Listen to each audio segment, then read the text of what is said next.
ವಾಲ್ಮೀಕಿ ನಿಗಮದ ಹಗರಣದ ವಿಚಾರವಾಗಿ ಈಗಾಗಲೇ ಹೈಕೋರ್ಟ್ ಸಿಬಿಐಗೆ ತನಿಖೆಗೆ ಆದೇಶವನ್ನು ಕೂಡ ಮಾಡಿರುವಂಥದ್ದು. ಇದಕ್ಕೆ ಪ್ರಮುಖ ಪಾತ್ರವಾಗಿ ವಿಜಯಪುರ ನಗರ ಶಾಸಕ ಯತ್ನಾಳ್ ಅವರು ಕೂಡ ಇದಕ್ಕೆ ಪ್ರಮುಖ ಪಾತ್ರ ವಹಿಸಿರುವಂಥದ್ದು. ಜೊತೆಗೆ ಅರವಿಂದ್ ಲಿಂಬಾವಳಿ ಕೂಡ ಇವರ ಟೀಮ್ ಏನಿತ್ತು ಹೈಕೋರ್ಟ್ಗೆ ಮನವಿಯನ್ನು ಕೂಡ ಮಾಡಿಕೊಂಡಿತ್ತು. ಈ ನಿಟ್ಟಿನಲ್ಲಿ ಸ್ವತಃ ಶಾಸಕರಂತ ಯತ್ನಾಳ್ ಅವರೇ ನಮ್ಮೊಟ್ಟಿಗೆ ಅವ್ರನ್ನ ಕೂಡ ಮಾತಾಡ್ಸೋಣ. ಸರ್, ಈಗ ವಾಲ್ಮೀಕಿ ನಿಗಮದ ಹಗರಣದ ವಿಚಾರವಾಗಿ ಸಿಬಿಐ ವಹಿಸಲಿಕ್ಕೆ ಹೈಕೋರ್ಟ್ ನಿರ್ದೇಶನ ನೀಡಿದೆ. ಸರ್ ನೋಡಿ, ನಾವು ಕರ್ನಾಟಕದಲ್ಲಿ ವಾಲ್ಮೀಕಿ ಜನಾಂಗದ ಸುಮಾರು 150 ಕೋಟಿ ರೂಪಾಯಿಷ್ಟು ದೊಡ್ಡ ಹಗರಣ ಆಗಿದೆ. ಸುಮಾರು ಎಲ್ಲ ಹಣ ಆ ವಾಲ್ಮೀಕಿ ಜನಾಂಗದ ಅಭಿವೃದ್ಧಿಗೆ ಹೋಗೋಂಥ ಹಣ ಬಳ್ಳಾರಿ ಲೋಕಸಭೆ ಚುನಾವಣೆಗೆ ಖರ್ಚಾಗಿದ್ದು ಅಲ್ಲಿರುವಂಥ ಬಾರ್ಗಳಿಗೆ ಜಮಾ ಆಗಿದೆ, ಬಂಗಾರ ಅಂಗಡಿಯಲ್ಲಿ ಜಮಾ ಆಗಿದೆ ಪೂರ್ತಿ.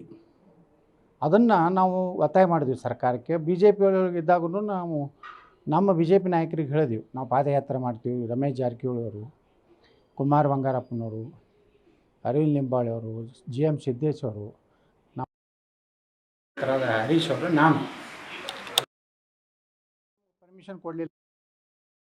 ನೀವು ಮೈಸೂರದ ಮೂಡಾ ಸಲುವಾಗಿ ಸಿದ್ದರಾಮಯ್ಯ ವಿರುದ್ಧ ನೀವು ಹೋರಾಟ ಮಾಡಿದ್ರಿ, ಪಾದಯಾತ್ರೆ ಮಾಡಿದ್ರಿ. ಅದಕ್ಕಿಂತ ಗಂಭೀರ ಆದಂಥದ್ದು ಇದು. ಯಾಕಂದ್ರೆ ಒಂದು ವಾಲ್ಮೀಕಿ ಜನಾಂಗದ ಅಭಿವೃದ್ಧಿಗಾಗಿರುವಂಥ ಹಣ. ನಮ್ಮ ವಿಧಾನಸಭೆಯಲ್ಲಿ ಹೇಳಿದೆ, ಒಂದು ಕುಟುಂಬಕ್ಕೆ 1 ಲಕ್ಷ ರೂಪಾಯಿದಂಗೆ ಕೊಟ್ಟಿದ್ರೆ ಅಂದ್ರೆ ಆ ಕುಟುಂಬ ಸೈಕಲ್ ಏನೋ ಆಟೋ ರಿಕ್ಷಾ ತೊಗೊಲಿ, ಬೀಡಿ ಅಂಗಡಿ ಆಗಲಿ, ಏನೋ ಒಂದು ಜೀವನ ಮಾಡಲಿಕ್ಕೆ ಕೊಟ್ಟಿದ್ರೆ ಅದು ಎಷ್ಟು ಕುಟುಂಬಗಳಂದ್ರೆ 14,500 ಕುಟುಂಬಗಳು ಅವ್ರ ಜೀವನ ಉದ್ಧಾರ ಆಗ್ತೈತಿ ವಾಲ್ಮೀಕಿ ಜನ. ವಿಧಾನಸಭೆಯಲ್ಲಿ ಸಾಕಷ್ಟು ನಾವು ಆಗ್ರಹ ಮಾಡಿದ್ವಿ, ಸಿ ಬಿ ಐ ಕೊಡಬೇಕು, ಲೋಕಾಯುಕ್ತದಿಂದ ತನಿಖೆ ಆಗೋದು. ಲೋಕಾಯುಕ್ತ ಮುಖ್ಯಮಂತ್ರಿ ಕಂಟ್ರೋಲ್ದಲ್ಲಿರೋದ್ರಿಂದ ಮೂಡಾದಲ್ಲಿ ಹೆಂಗೆ ಕ್ಲೀನ್ ಚಿಟ್ ಕೊಟ್ಟರು ಅದೇ ಕೊಡ್ತಿದ್ರು. ಇದನ್ನೂ ಲೋಕಾಯುಕ್ತಕ್ಕೆ ಕೊಟ್ಟರು. ಅವಾಗ ನಾವು ಹೈಕೋರ್ಟಿಗೆ ಹೋದ್ವಿ ಈ ಪರಿಶಿಷ್ಟ ಜಾತಿ ಪರಿಶಿಷ್ಟ ಪಂಗಡದ ಹಿತದೃಷ್ಟಿಯಿಂದ. ಇವತ್ತು ನಾನು ಭಾಳ ಸಂತೋಷ ಆಗಿದೆ. ಹೈಕೋರ್ಟು ನಮ್ಮ ಏನು ಮನವಿಯನ್ನು ಒಪ್ಪಿಕೊಂಡು ಇವತ್ತು ಸಿ ಬಿ ಐಗೆ ಎಲ್ಲ ಡಾಕ್ಯುಮೆಂಟ್ಸ್ಗಳು ಕೊಡಬೇಕು. ಸಿ ಬಿ ಐ ಎನ್ಕ್ವೈರಿ ಆದರೆ ಇದು ಎಲ್ಲರೂ ಅದಾರೆ ಇದರೊಳಗೆ. ಮುಖ್ಯಮಂತ್ರಿಗಳು, ಆರ್ಥಿಕ ಮಂತ್ರಿ ಇರೋದ್ರಿಂದ ಅವರ ಏನು ಕಾರ್ಯದರ್ಶಿ ಇದ್ರಲ್ಲ, ಫೈನಾನ್ಸ್ ಸೆಕ್ರೆಟ್ರಿ ಅವರು, ಯಾಕಂದರೆ ಚುನಾವಣೆಯ ನೀತಿ ಸಂಹಿತೆ ಇದ್ದಾಗ ಹಣ ವರ್ಗಾವಣೆ ಮಾಡಿದ್ರೆ ಆ ಇಲಾಖೆಗೆ ಅದು ದೊಡ್ಡ ತಪ್ಪು. ಕೋಡ್ ಆಫ್ ಕಂಡಕ್ಟ್ ಇದ್ದಾಗ ಯಾವುದೇ ಆರ್ಥಿಕ ಇದನ್ನು ಚುನಾವಣಾ ಆಯೋಗದ ಅನುಮತಿ ತೊಗೊಂಡು ಮಾಡಬೇಕು ಅಂದ್ರೂ ಮಾಡಿಲ್ಲ. ಖಾತೆ ರೆಡಿ ಮಾಡ್ಕೊಂಡು ಎಲ್ಲ ನಕಲಿ ನ್ಯಾಷನಲೈಸ್ ಬ್ಯಾಂಕ್ನವ್ರ ಮೇಲೆ ಹಾಕಿ ಪಾಪ ಒಬ್ಬ ಪರಿಶಿಷ್ಟ ಜಾತಿ ಒಬ್ಬ ಅಧಿಕಾರಿ ಆತ್ಮಹತ್ಯೆ ಮಾಡ್ಕೊಂಡ ಶಿವಮೊಗ್ಗದ. ಹೀಗಾಗಿ ಇದು ಭಾಳ ಗಂಭೀರ ಪ್ರಕರಣ ಇತ್ತು. ಇದನ್ನು ನಾವು ಕೊಟ್ಟಿದ್ದೀವಿ. ಇದರ ಒಂದು ಹಿನ್ನೆಲೆಯಲ್ಲಿ ಇವತ್ತು ಹೈಕೋರ್ಟು ಭಾಳ ಸ್ಪಷ್ಟವಾಗಿ ಏನು ಆದೇಶ ಆಗಿದೆ, ನಾನು ಸ್ವಾಗತ ಮಾಡ್ತೀನಿ. ಆದಷ್ಟು ಬೇಗನೆ ಈ ವಾಲ್ಮೀಕಿ ಹಗರಣದಲ್ಲಿ ಯಾರ್ಯಾರು ಹಣ ತಿಂದಾರೆ ಅವರೆಲ್ಲರೂ ಶಿಕ್ಷೆ ಆಗಬೇಕು ಅನ್ನೋಂಥದ್ದು ಸಿ ಬಿ ಐ ಮಾಡ್ತೈತೆ ಅನ್ನೋದು ವಿಶ್ವಾಸ ಇದೆ. ಈ ವಿಚಾರವಾಗಿ ನೀವು ಹೋರಾಟ ಮಾಡ್ತೀನಿ ಅಂದಾಗ ಯಾಕೆ ಪರ್ಮಿಷನ್ ಕೊಡಲಿಲ್ಲ ಅಂತ? ಯಾಕಂದರೆ ಇವರು ಒತ್ತಡ, ಇವೆಲ್ಲ ಅಡ್ಜಸ್ಟ್ಮೆಂಟ್ ಅದಲ್ಲ. ವಿಜೇಂದ್ರ ಕಂಪ್ನಿದು ಡಿ ಕೆ ಶಿವಕುಮಾರ್ ಜೊತೆಗೆ ಒಪ್ಪಂದ ಇದೆ. ಸಿದ್ದರಾಮಯ್ಯನವರಿಗೆ ಇಲೆಕ್ಷನ್ದಲ್ಲಿ ಇವ್ರಿಗೆ ಸಹಾಯ ಮಾಡ್ಯಾರ, ಇವ್ರು ಅವ್ರಿಗೆ ಸಹಾಯ ಮಾಡ್ಯಾರ. ಮತ್ತು ಈ ಸ್ವತಃ ಯಡಿಯೂರಪ್ಪನ ಹಗರಣಗಳು ಭಾಳ ಅದಾವೆ. ಇವತ್ತು ಅವರು ಇದ್ರದ್ದು ತೆಗೆದಾರಲ್ಲ, ಏನು ನಮ್ಮ ಯಾವುದದು ಮಾಸ್ಕ್ ಹಾಕೋತಿದ್ದಲ್ಪ, ಏನು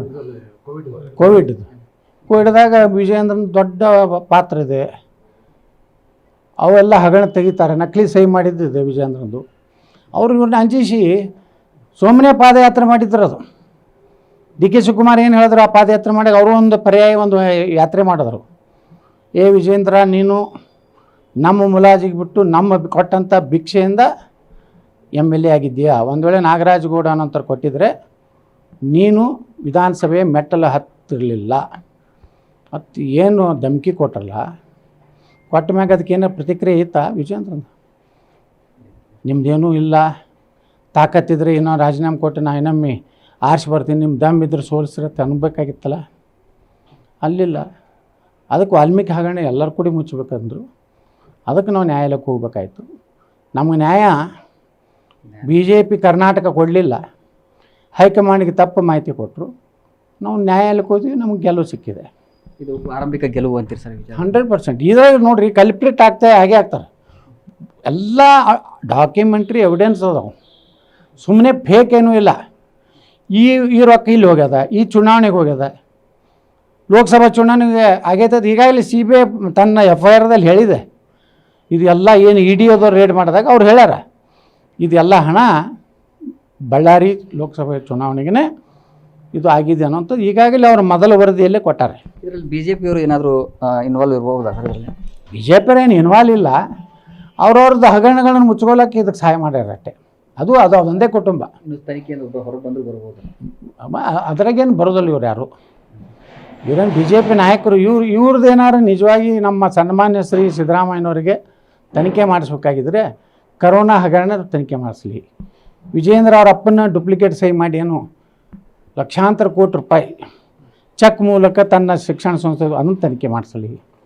ಅದನ್ನು ಯಾವುದೂ ಮಾಡೋದಿಲ್ಲ, ಯಾಕಂದ್ರೆ ಅವ್ರದ್ದು ಒಳ ಒಪ್ಪಂದ ಇದೆ. ಶಿಕಾರಿಪುರದಲ್ಲಿ ಅವ್ರ ಮಗ್ಗ ಆರ್ಸಿ ಬರ್ಲಾಕ ವೀಕ್ ಕ್ಯಾಂಡಿಡೇಟ್ ಕೊಡಬೇಕು.